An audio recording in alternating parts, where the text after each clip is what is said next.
السلام علیکم ورحمۃ اللہ وبرکاتہ۔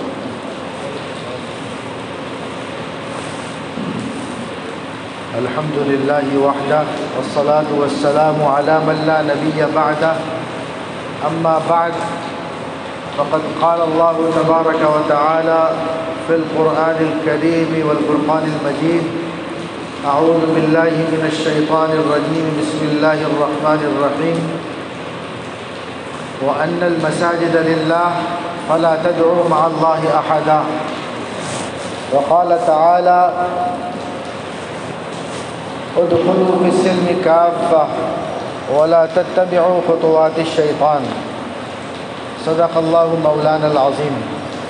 وقال النبي صلى الله عليه وسلم من بنى لله مسجدا بنى الله له بيتا في الجنة، او كما قال رسول اللہ صلی اللہ علیہ وسلم۔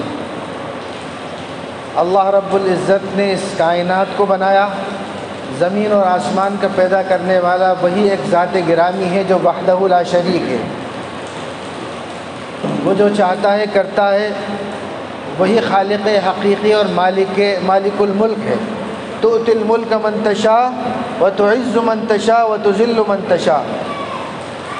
یہی بات حضرت آدم علیہ السلام نے فرمائی، تمام نبیوں نے یہی پیغام دیا، آخر میں حضرت محمد مصطفیٰ صلی اللہ علیہ وسلم نے فرمایا کہ اس دنیا کا خالق اور مالک اور پالنہار اور رب العالمین صرف اللہ رب العزت ہے۔ دنیا میں حکمراں آئے، بادشاہتیں آئیں، فرعون وقت آئے، شداد آئے، اپنے وقت کے ظالم اور جابر حکمراں آئے، سلطان آئے، سب آئے، وقتی حکومتیں کر کے چلے گئے، لیکن ازلی اور ابدی حکومت اللہ کی تھی اور اللہ کی رہے گی۔ جو الحی القیوم ہے، هو اللہ الذی لا الہ الا ہو، وہی اللہ ہے جس کے سوا کوئی معبود نہیں، وہی معبود حقیقی ہے۔ الحی القیوم ہے، زندہ ہمیشہ سے ہے، ہمیشہ زندہ رہے گا، اور ہمیشہ اس دنیا کا بنانے والا بھی وہی ہے اور کائنات کے نظام کو بھی وہی چلاتا ہے۔ ہماری آنکھوں میں بینائی اللہ کے حکم سے ہے، زبان میں گویائی اللہ کے حکم سے ہے، ہاتھ میں قدرت پکڑنے کی اللہ کے حکم سے ہے۔ دنیا میں جو انقلابات برپا ہو رہے ہیں، چاہے انسانوں کی سیاست سے متعلق ہوں، یا رات اور دن کے آنے سے متعلق ہوں، یا صبح و شام سے متعلق ہوں، موسموں کی تبدیلی سے متعلق ہو، بارش کے برسنے سے متعلق ہو، زمین کی پیداوار سے متعلق ہو، یہ سب اکیلا ذات گرامی ہے، اللہ وحدہ لا شریک۔ اور یہی عقیدہ حضرات صحابہ نے رکھا، یہی حضرات تابعین نے رکھا، یہی اولیاء اللہ نے رکھا، اور اپنے ماننے والوں سے یہی پیغام پہنچایا۔ اور دنیا میں مسلمان وہی ہوتا ہے کہ دنیا میں کیسا ہی حکمراں آ جائے، لیکن وہی کہتا ہے کہ لا الہ الا اللہ محمد الرسول اللہ، اللہ کے سوا کوئی معبود نہیں ہے، اللہ کے سوا کوئی طاقت نہیں ہے، اللہ کے سوا کوئی زندگی اور موت دینے والا نہیں ہے، اللہ کے سوا کوئی خالق نہیں ہے، کوئی مالک نہیں ہے، کوئی پالنہار نہیں ہے۔ یہ ہمارا عقیدہ ہے جو واضح ہے، قرآن و سنت میں لکھا ہوا ہے، قرآن کی پہلی آیت ہو یا آخری آیت ہو، اسی عقیدے پر زور دیتی ہے کہ مسلمان وہ ہیں نہ 3 خداؤں کو مانتے ہیں، نہ 33 کروڑ معبودوں کو مانتے ہیں، وہ صرف مانتے ہیں تو ایک اللہ کو مانتے ہیں جو ساری کائنات کا مالک، جس کے متعلق اللہ نے فرمایا الحمدللہ رب العالمین، تمام تعریفیں اس اللہ کے لیے ہیں جو سارے جہانوں کا مالک ہے۔ الرحمن الرحیم، جو رحمان بھی ہے رحیم بھی ہے۔ قرآن کریم کے ہر صفحے پر آپ دیکھ لیں اللہ رب العزت کی وحدانیت، اس کی توحید، اس کی یکتائیت، اس کی قدرت، اس کی حکومت، اس کی سلطنت کا تذکرہ موجود ہے۔ اور ایک مسلمان بچہ ہو یا بڑا ہو، دنیا میں یہ جانا جاتا ہے کہ مسلمان ہے تو یہ عقیدہ رکھتا ہے کہ اللہ کے سوا کوئی معبود نہیں ہے۔ اللہ نے نظام بنایا ہے، اس نظام کے تحت اللہ رب العزت نے حکم دیا ہے کہ انسانوں اپنے مرنے کے بعد کچھ ایسا سامان کر جاؤ کہ کل قیامت میں وہ کام آ جائے۔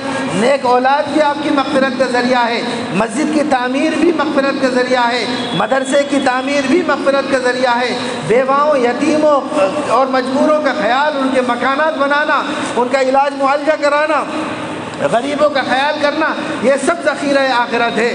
اس لیے کہ جہاں سے آئے ہو مر کر واپس اسی کے پاس جانا ہے۔ جب کسی کا انتقال ہوتا ہے تو کہتے ہیں انا للہ، بے شک ہم بھی اللہ کے لیے ہیں، وَإِنَّا إِلَيْهِ رَاجِعُونَ، اور اللہ ہی کی طرف لوٹ کر جانا ہے۔ یہ ہمارا عقیدہ ہے۔ ہمارے بزرگوں نے مسجدیں بنوا دی، مدرسے بنوا دیے، قبرستان وقف کر دیے، ٹونک کی بیگمات نے حرم شریف میں رباطوں کو وقف کر دیا۔ اس مقصد کے تحت وقف کیا تھا کہ تاکہ قیامت میں روز محشر کچھ ذریعہ بن سکے مغفرت کا، اللہ راضی ہو جائے۔ اللہ کی راہ میں میں نے مسجد وقف کر دی، اللہ کی راہ میں مسجد بنوا دی، مدرسہ بنوا دیا، غریب کا مکان بنوا دیا، اور بہت سارے کام ہیں جسے آپ اور ہم جانتے ہیں۔ وقف ایک پورا نظام ہے اسلامی حکومت میں، وقف جائیدادوں کا پورا ریکارڈ ہے۔ ٹونک میں جب ریاست قائم تھی اس وقت بیگمات نے، نوابوں نے، ٹونک کے مسلمانوں نے سینکڑوں وقف کیے۔ آج بیگم بوٹا بیگم کی مسجد ہے، آپ جو ہے ابو بکر مسجد ہے، لاڈلی بیگم کی مسجد ہے، یہ سب بیگمات تھیں، اور عام مسلمانوں نے بھی بہت سارے وقف کیے۔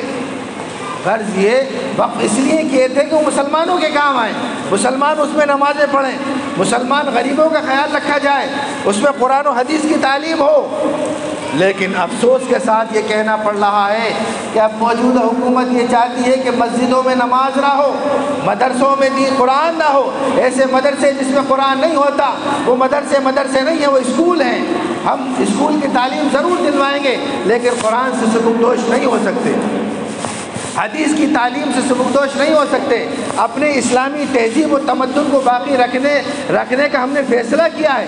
مفکر اسلام مولانا علی میاں رحمۃ اللہ علیہ نے برسوں پہلے تقریر فرمائی تھی، اور حکومت وقت سے شاہ بانو کے کیس میں اس وقت جب مسلم پرسنل کی پلیٹ فارم سے آپ نے فرمایا تھا کہ ہم اس بات کے لیے راضی نہیں ہیں کہ ہندوستان میں تنخواہوں پر گزارا کرتے ہیں، ہم اس بات کے لیے راضی نہیں ہیں کہ صبح و شام کھانا اچھا مل جائے، ہم اس بات کے لیے بھی راضی نہیں ہیں کہ ہمیں اچھے مکانات دے دیے جائیں۔ ہم ان تمام چیزوں کے ساتھ ساتھ سب سے بڑھ کر حکومت سے یہ مطالبہ کرتے ہیں کہ ہماری مسجدیں محفوظ رہیں، ہمارے مدرسے محفوظ رہیں، ہمارا قرآن محفوظ رہے، ہماری حدیث محفوظ رہے، ہماری اسلامی شعائر محفوظ رہیں۔ آپ نے فرمایا کہ مساجد تو بہت دور کی بات ہے، مدارس اور قبرستان پراپرٹی بہت دور کی بات ہے، ہم ہندوستان میں اس بات کے لیے بھی راضی نہیں ہیں کہ مسواک کی سنت بھی ہم سے چھڑانے کی کوئی بات کرے، کوئی پاجامہ ٹکنے سے اوپر کرنے کی بھی، چھوڑنے کی بھی بات کرے، معمولی سنت کو بھی ترک کرنے کی اگر حکومت وقت مسلمان سے کہتی ہے کہ مسلمانوں اس سنت کو چھوڑ دو، تو مسلمان چاہے وہ شرابی ہو سکتا ہے، مسلمان جواری ہو سکتا ہے، لیکن مسلمان اس بات کے لیے کبھی راضی نہیں ہوگا کہ وہ شریعت کے ایک نقطے سے بھی وہ پرہیز کر لے، اس کو چھوڑ دے۔ اللہ اس کا معاملہ ہے، اللہ اسے توفیق دے گا، ہم اسے سمجھائیں گے کہ شراب پینا جائز نہیں ہے، جوا کھیلنا حرام ہے، اس سے نسلیں برباد ہو جاتی ہیں، خاندان برباد ہو جاتے ہیں۔ یہ ہمارا معاملہ ہے، ہم آپس میں طے کریں گے، لیکن کسی حکومت کو اس بات کی اجازت نہیں دیں گے کہ ہمارے مسجد، ہمارے مدرسے اور ہمارے وقف کی پراپرٹی میں مداخلت کرے۔ مسلمانوں سے ایک بات اور میں کرتا ہوں کہ وقف کمیٹیاں بنی ہوئی ہیں، بننا چاہیے، وقف بورڈ بنے ہوئے ہیں، لیکن وقف بورڈ میں کام کس کا ہے؟ حج کمیٹی میں کام کس کا ہے؟ عالموں کا کام ہے۔ وقف کے مسائل بڑے نازک ہوتے ہیں، حج کمیٹی میں عالموں کا کام ہے، لیکن حج کمیٹی میں بیٹھتا کون ہے؟ آپ جانتے ہیں بی جے پی آتی ہے تو وہ اپنا نمائندہ، چاہے اسے نماز پڑھنا آئے نہ آئے، وقف پر بیٹھتا ہے۔ کانگریس آتی ہے وہ اپنا نمائندہ بٹھا دیتی ہے۔ یہ مذہبی معاملات تھے، یہ ہمارے معاملات تھے، یہ ہماری کمزوری رہی کہ ہمارے ہاتھ سے یہ چیزیں نکل گئیں۔ مسلمانوں سے میں اپیل کرتا ہوں کہ اپنے وقف پراپرٹی کے خود تحفظ کریں، اپنی کمیٹیاں خود بنائیں، اپنے معاملات کو خود حل کریں، اور اللہ نے ہمیں صلاحیت دی ہے، اللہ نے ہمیں صلاحیت دی ہے۔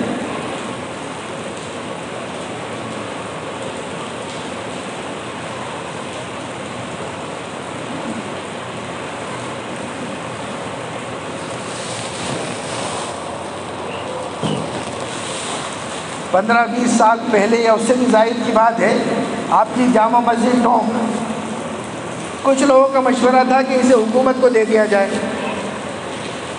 اس وقت اللہ جزائے خیر دے، حضرت مولانا سعید صاحب، مولانا عمران خان صاحب اور کچھ علماء نے مخالفت کی، کہ ہم اس بات کے لیے راضی نہیں ہوں گے کہ ہماری مسجد حکومت کے پاس چلی جائے۔ ہم غریب ضرور ہو سکتے ہیں لیکن اتنے بے غیرت نہیں ہو سکتے کہ ہماری مسجدوں کو کسی اور کو حوالے کر دیں۔ ہم فقیر ہو سکتے ہیں، اس فقیر ہونے کے باوجود اپنی مسجدوں اور مدرسوں اور قبرستانوں کی حفاظت ہم خود کریں گے۔ اس وقت فیصلہ ہوا، آج الحمدللہ 3 کروڑ سے زیادہ پیسے ٹوٹ والوں نے جامع مسجد میں لگا دیے، اپنی غربت کے باوجود، اپنے ٹھیلے چلانے کے باوجود، اپنے کمزوری کے باوجود الحمدللہ ہم امت مسلمہ کے فرد ہیں، محمد مصطفیٰ ہمارے نبی ہیں، امام الانبیاء کے نام لیوا ہیں، ہم مستقل شریعت رکھتے ہیں، مستقل نظام حیات رکھتے ہیں، قرآن جیسی دولت ہمارے پاس موجود ہے۔ مسلمانوں، اس طرف توجہ کرنے کی ضرورت ہے کہ جو پراپرٹیز وقف کی ہیں اس میں ذمہ دار لوگ بیٹھیں اور امانت داری کے ساتھ، شفافیت کے ساتھ مسجد اور مدرسوں کے حساب کو کلیئر رکھیں، اور اس کا حساب سب کے سامنے آنا چاہیے، ورنہ ہم آپس میں اختلاف کریں گے، لڑائی جھگڑے کریں گے، نتیجہ یہ ہوگا کہ یہی وقت مسجدیں، یہی وقت کی پراپرٹیز یہ وقت کمیٹیوں کے پاس اور حکومت کے پاس چلی جائے گی۔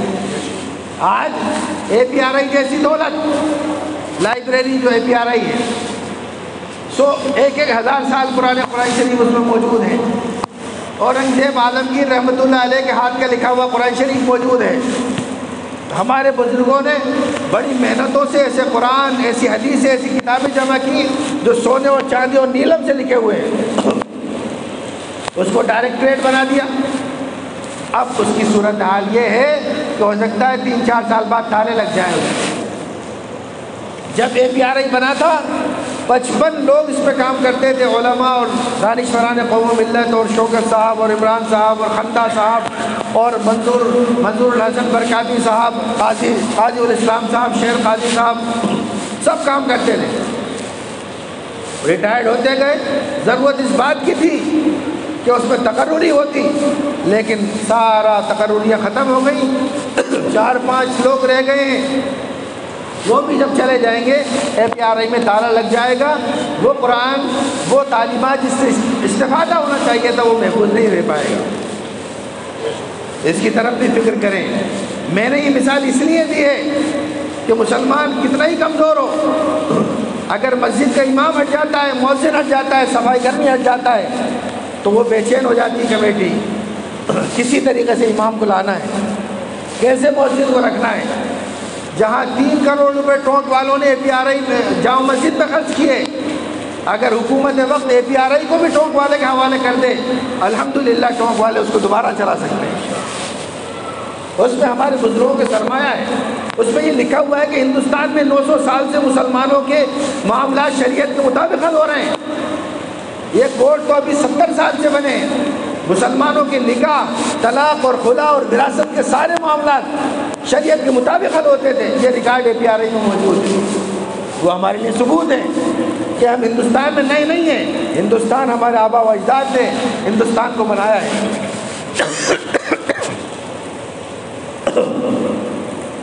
تو گزارش کرنا یہ ہے، یہ ایک مثال میں نے دی ہے، ہم اپنی کمیٹیوں کو مضبوط کریں، اپنے اداروں کو مضبوط کریں اور اپنا نظام خود بحال کریں۔ اب ہم اپنی محتاجی ختم کریں اور جو وقت کی پراپرٹیز ہیں کوشش کریں کہ وہاں اندراج تو ہو جائے۔ میں نے یہاں کی کمیٹی کو بھی شاید ایک مرتبہ مشورہ دیا تھا، اندراج کروا سکتے ہیں وہاں پر۔ وقت 2 طرح کے ہوتے ہیں،